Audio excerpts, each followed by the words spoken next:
अब देखो, जब भगवान ने देखा कि गोपियों के मन में सौभाग्य मद प्रकट हो गया। सौभाग्य मद, अलग अलग प्रकार के मद होते हैं। सौभाग्य का मद भी बड़ा खतरनाक है। सौभाग्य मद किसको कहते हैं?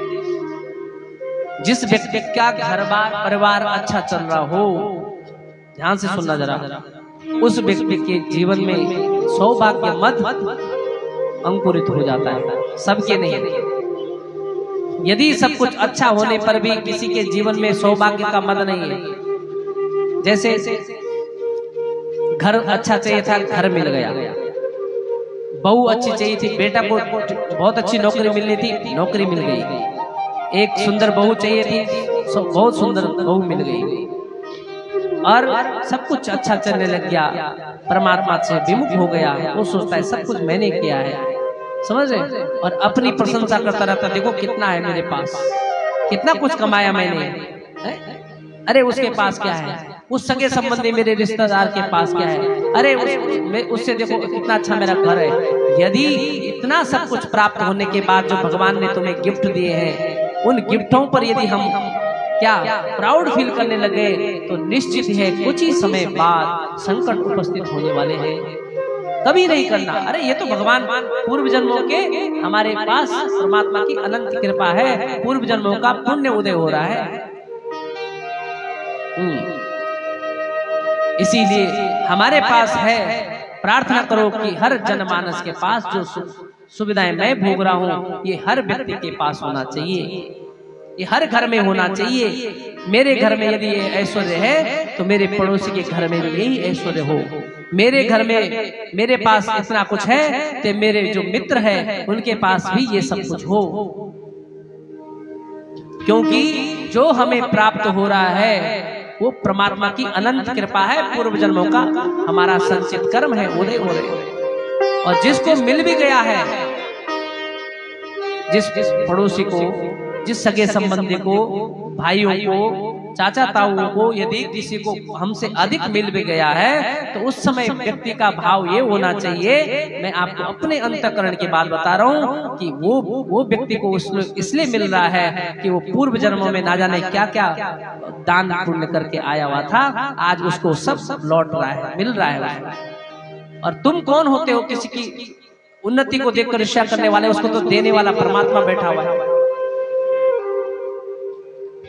वो जो हमें प्राप्त हो रहा है वो हमारे परमात्मा की अनंत कृपा से हमें प्राप्त हो रहा है। जिस दिन भगवान को ये बातें पसंद नहीं आएगी, जिस दिन भगवान को लगेगा कि मैंने इतने उपहार इसको दिए, अब इसको कर्तृत्व का अभिमान होने लग गया है, अब इसको कमाए हुए संचित जो उसके पुण्य है, जो इसके पास उपलब्ध है, उसका इसको अभिमान हो गया है, तो उस कर्तृत्व का अभिमान सौभाग्यवत जो होता है कि वो मेरे पास इतना कुछ है, भगवान उसको छीनने के लिए, क्योंकि आप श्रेय भगवान को दे ही नहीं रहे हो, हम श्रेय भगवान को दे ही नहीं रहे हो। यदि हमने जो कमाया है, जो हमारे पास उपलब्ध है, माना हमारे बाल बच्चे गवर्नमेंट जॉब लग गए, बड़े बड़े पोस्टों पे लग गए, तो भाई किस चीज का अभिमान?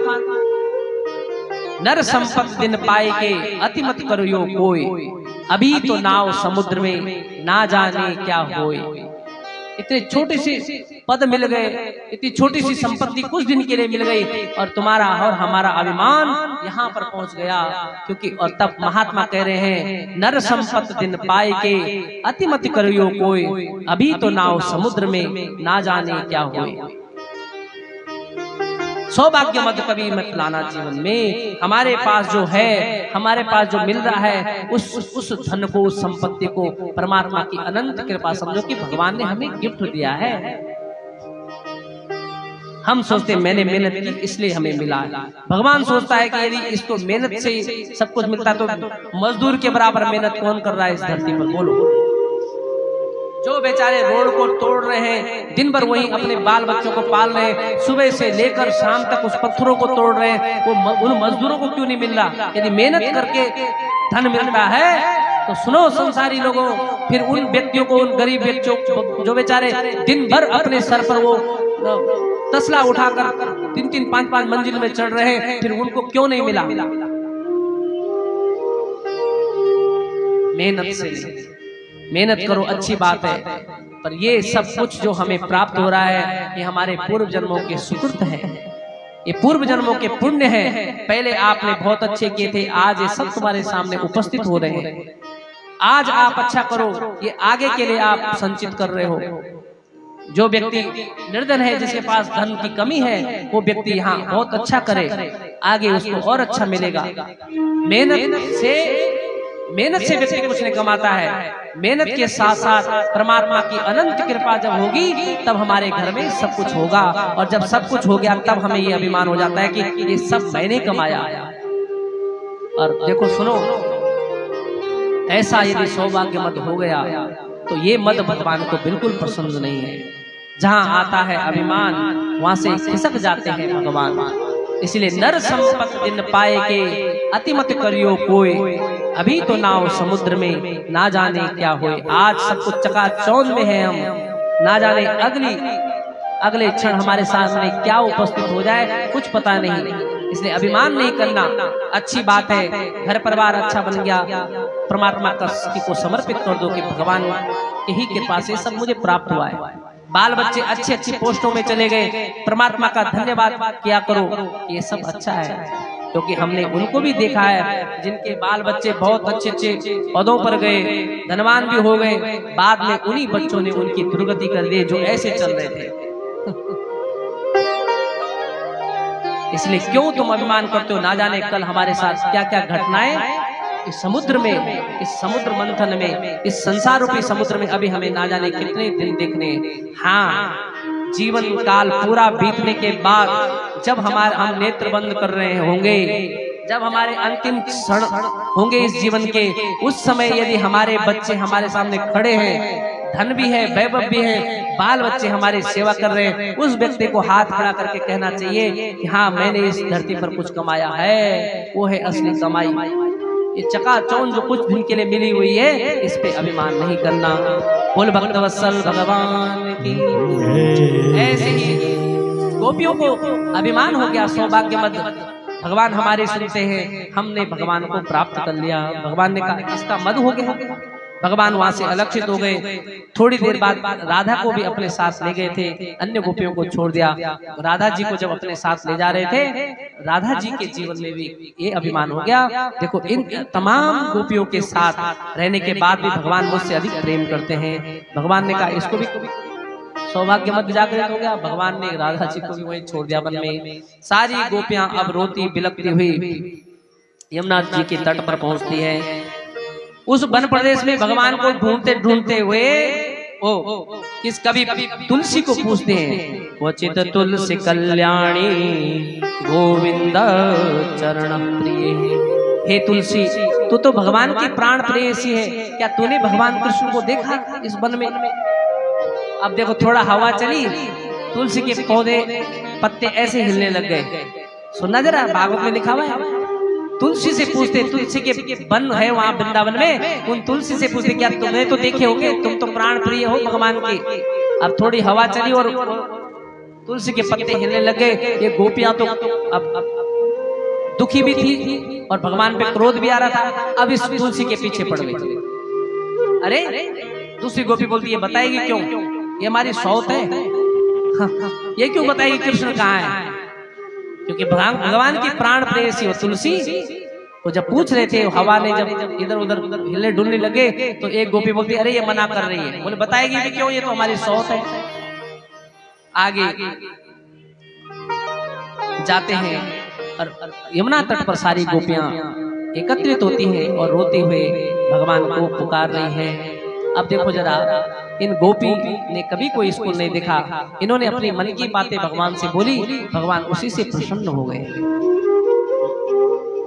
इसलिए देखो, आइए, गोपियों ने 19 श्लोकों में भगवान की दिव्य स्तुति गाई, समूह में सबने एक साथ गाया। बड़ा दिव्य गीत है। आइए कुछ लाइनें इसकी गुनगुनाते हैं। बोल भक्तवत्सल भगवान की। फिर उसके बाद रास में प्रसंग में हम प्रवेश करेंगे और फिर आप लोगों के रास में नृत्य भी करना है। और डांडिया तो गायब हो गया, बहु रानी वो डांडिया कहाँ छुपा रखे, लाओ पहले उसको, है ना? कोई नहीं, आज ऐसे नृत्य करेंगे। बोल भक्तवत्सल भगवान की। गोपियां भगवान को स्मरण करती है और अब इनको पता चल गया कि कुछ न कुछ तो हमारी ओर से गड़बड़ हो गया है। आइए सब गाएंगे जयति तेधिकम, सभी संग में गाएंगे हमारे आचार्य लोग।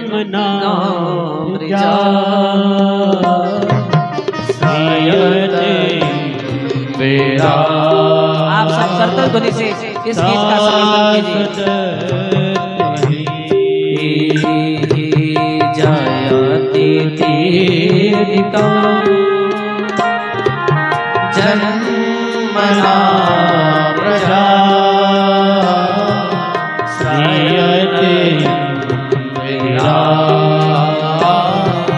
शाश्वती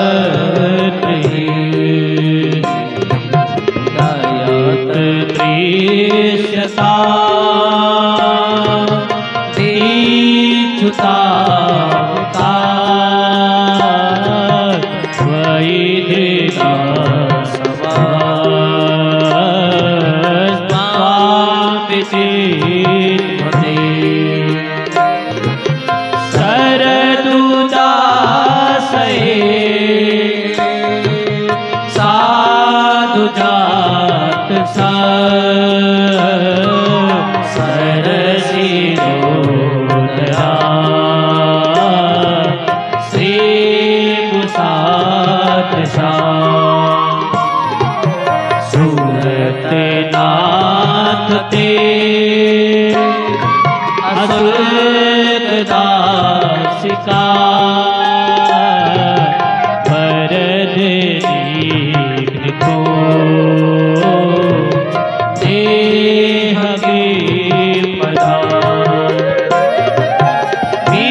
कथा